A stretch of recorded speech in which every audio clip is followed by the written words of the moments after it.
Praise the lord. ఈరోజు 2025 సంవత్సరం మార్చి 12వ తారీఖు బుధవారం. యేసు ప్రభుకి మచ్చ, ముడత, డాగు, సూది పాయింట్ అంతా కూడా ఎవరు చూపించలేరు. కానీ మేము క్రైస్తవులం, మేము దేవుని సేవకులు అనే వాళ్ళు కొందరు ఉన్నారు. ప్రార్థనా పరులు, శాంతి కాముకులు అనిపించుకోవడం పోయి వీళ్ళు ఎంత దరిద్రంగా తయారయ్యారంటే, సేవకుల సదస్సు వెళ్ళినప్పుడు భోజనాల దగ్గర వాళ్ళ యొక్క ఆత్రం ఈ అన్నం కోసమే మేము బతికున్నాం అన్నట్టుగా నిన్నటికి నిన్న అంటే 11వ తారీఖు మంగళవారం రైజర్పేటలో ఓ సేవకుల సదస్సు జరిగింది. అల్లాడిపోయాను. ఎందుకంటే నూజివీడు నుండి ఒకళ్ళిద్దరు వచ్చారు, గన్నవరం నుండి, మంగళగిరి నుండి,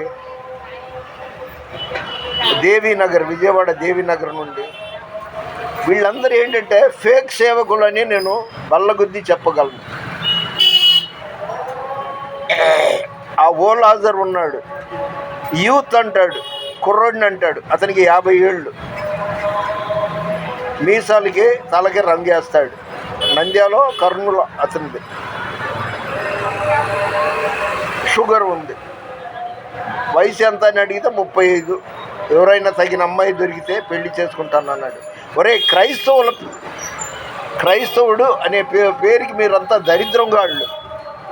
మొన్న భోజనాల దగ్గర చూశాను కదా, అల్లాడిపోయా. ఒక పేపర్ ప్లేట్లో వెళ్ళి అన్నం తెచ్చుకుని తిన్నారు. ఆ తర్వాత మరో ప్లేట్ అంటే వడ్డించే వాళ్ళకి ఎంతమంది అని గుర్తుంటారు, తీసుకెళ్ళి క్యారీ బ్యాగుల్లో పెట్టుకున్నారు. ఇందులో ఆడంగులు ఎక్కువ మంది ఉన్నారు. పిఠాపురం నుండి ఒక ఆమె వచ్చింది, లోకల్ కానీ ఎవరైనా కానీ, చేబ్రోలు కాదండి, నిడదవోలు నుండి. వీళ్ళు అసలు సేవకులు కాదు, ఘంటాపథంగా చెప్తున్నా. అన్నం కోసం బతికేవాళ్ళు. అక్కడ ఆర్ రాజేష్ వాళ్ళ మందిరంలో భోజనం పెట్టి 100 రూపాయలు ఇస్తారంటే అటు పరిగెత్తారు. అట్నుండి ఫలానా రొంపవలస అప్పారావు గారు ఆయన ఇంటి వద్ద సేవకుల సదస్సు ఏర్పాటు చేశారంటే ఏమిస్తారు అంటే ఓ బైబిల్ను భోజనం పెట్టి ఓ 50 ఇస్తారు, అటు పరిగెత్తారు. నాకు బువ్వ కావాలి, నాకు డబ్బు కావాలి. వీళ్ళు అసలు శుభ్రంగా అడుక్కు తినండి రా బాబు. చాలా చండాలం చేసేస్తున్నారు. నేను క్రైస్తవుడిని అని చెప్పుకోవటానికి నాకు సిగ్గేస్తుంది. క్రైస్తవుడు అంటే పరుల కోసం ప్రార్థన చేసేవాడు. ఇది ఏ కులం, ఏ మతం, బీదోళ్ళ గొప్పోళ్ళ మనం అడిగే ప్రసక్తి లేదు. వాళ్ళ కోసం ప్రార్థన చేయాలి. వడ్డీ వ్యాపారం చేయకూడదు క్రైస్తవులు. ఇల్లు తిరగకూడదనేసి లూకా సువార్త 10వ అధ్యాయం 7వ వచనంలోనో ఎక్కడో ఉంది. సేవ కోసం బ్రతికితే చాలా మంచిది, బ్రతకడం కోసం సేవ చేయకూడదు. చాలా ఘోరం. ఒక విధంగా చెప్పాలంటే కమర్షియల్గా సేవకుల సదస్సు కొందరు పెడుతున్నారు, అందరినీ అనట్లేదండి. మరి కొందరేమో ఈ సేవకుల సదస్సుల్లో పాల్గొనటానికి నేను సేవకుడిని, సేవకురాలని బయలుదేరతారు. పరమ దరిద్రులు వీళ్ళు. కడుపు రగిలి చెప్తున్నానండి. నిజమైన దేవుడు అన్యాయం చేయొద్దు, మోసం చేయొద్దు, శత్రువు కోసం ప్రార్థన చేయమన్నాడు. ఆయనకి ఈవెన్ సింగిల్ ఎన్పి ఒక నయా పైసా ఖర్చు పెట్టే పని లేదు.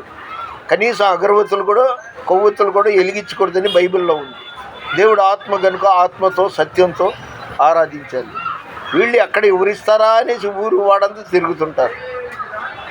మీరు సర్వలోకమునకు వెళ్ళి సర్వ సృష్టికి సువార్త ప్రకటించుడి అని మార్కు సువార్తలో యేసు ప్రభు చెప్పాడు.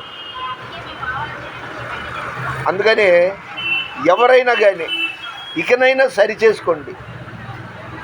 రోమా 8వ అధ్యాయం 28వ వచనంలో ఒక మాట ఉంది. దేవుని ప్రేమించు వారికి అనగా ఆయన సంకల్పము చొప్పున పిలువబడిన వారికి మేలు కలుగుటకై సమస్తము సమకూడి జరుగుతున్నదని. ఆ వాక్యాన్ని నువ్వు నమ్మకపోతే నీ బ్రతికే వ్యర్థం. పోతే ఒక గౌరవనీయమైన వ్యక్తి ఉన్నాడు, కాటూరి ప్రభుదాస్ గారు. అయ్యా నీ కాళ్ళు మొక్కుతా, వయసులో నాకంటే చిన్నోడివి, అస్తమానం ఆ బిషపులు తొడిగా టోపీ వేసుకొని ఆ డ్రెస్సుతో పొద్దున్నే దర్శనం ఇస్తాం. నాకు చాలా బాధగా ఉంది. ఏదో ఆ పొంతలు లేని వాక్యం పంపుతాం, అది నేను చూడలేను. నువ్వు దయచేసి నీ కాళ్ళు మొక్కుతాను, నీ ఫోటో పంపొద్దు, నాకేం మెసేజ్లు పంపు మాకు. ప్రభుదాస్ గారు, నువ్వు తగ్గించుకొని నన్ను ఎక్కడైనా కనబడితే ఫ్రాన్సిస్ అన్నా అని పిలుస్తావు, సంతోషమే. కానీ నువ్వు రోజు నాకు మెసేజ్లు వాట్సాప్లో పెట్టమాకు, నీ ఫోటోలు అసలే పంపమాకు. దేవుడి మీద నాకు ధ్యాస. పొద్దున్నే 5 గంటలకి అలారం పెట్టుకొని 1.5 గంటలు నేను ఆయన సన్నిధిలో ఉంటా. 100 మంది 100 మెసేజ్లు వాట్సాప్లు పంపితే నేను ఎప్పుడు చూడాలి, అవి ఎప్పుడు చదవాలి? వయసు 77 సంవత్సరాలు.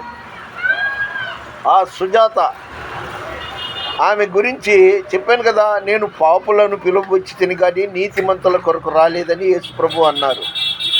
రోగులకే కానీ ఆరోగ్యవంతులకి డాక్టర్ అక్కర్లేదన్నాడు.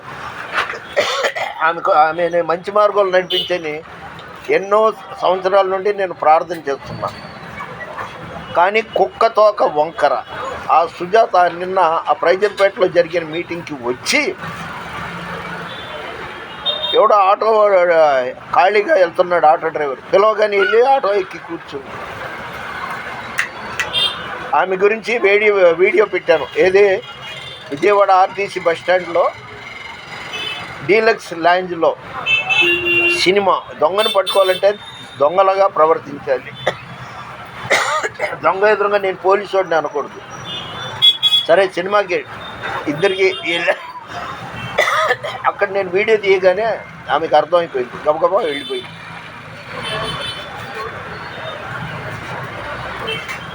మళ్ళీ చెప్తున్నా, అయ్యా సుజాత వాళ్ళ మరిది గారు, రాజేష్ గారు, సునీత గారు, ఆమె గురించి ప్రార్థన అన్న చేయండి అయ్యా బాబు. వాళ్ళ ఊరు అక్కడైతే మెదినేపల్లి మండలం అయితే, అత్తగారి ఇల్లు విజయవాడ బస్టాండ్. న్యూసెన్స్ అయిపోయింది ఆమె. ఆ బస్టాండ్కి న్యూసెన్స్ అయిందో లేదో తెలియదు, కానీ దయచేసి క్రైస్తవ్యానికి దరిద్రపు పేరు తెచ్చే మనిషిగా అయిపోయింది. సేవకురాలిని అనేసి బస్సులోనే తిరుగుతుంటుంది. ఆమెకి పైన బస్టాండ్ పైన నిర్మానుష్య ప్రదేశానికి తన ఫ్రెండ్స్ని తీసుకెళ్తుంటుంది. చెప్పినంతకాలం చెప్పాను, ఇక నేను ప్రార్థన కూడా చేయలేకపోతున్నా, వయసు పైబడిపోయింది. నేను దైవ సేవకుడిని, సేవకురాలని అని చెప్పేవాళ్ళారా, మీరు దయచేసి నిజ దేవుడితో ఆ నాటకాలు ఆడమాకండి. పొరపాటు సరిచేసుకొని ఇక నుండి ప్రార్థనా జీవితం గడిపి ఆయనను ప్రకటించే ప్రయత్నం చేయండి. కోత విస్తారం, పనివాళ్ళు కొద్దిమంది. దయచేసి ఎప్పుడు ఏం జరుగుద్దో నీకు నాకు ఎవరికి తెలియదు. కాబట్టి ఇక్కడి నుండైనా దేవుని పనికి నిజమైన సేవకులంటరుగా మీరు కొనసాగండి. ఈరోజు తారీఖు మార్చి 12, 2025 సంవత్సరం, బుధవారం. మన వినికిడిలో దేవుడు కొన్ని మాటలు దీవించునుగాక.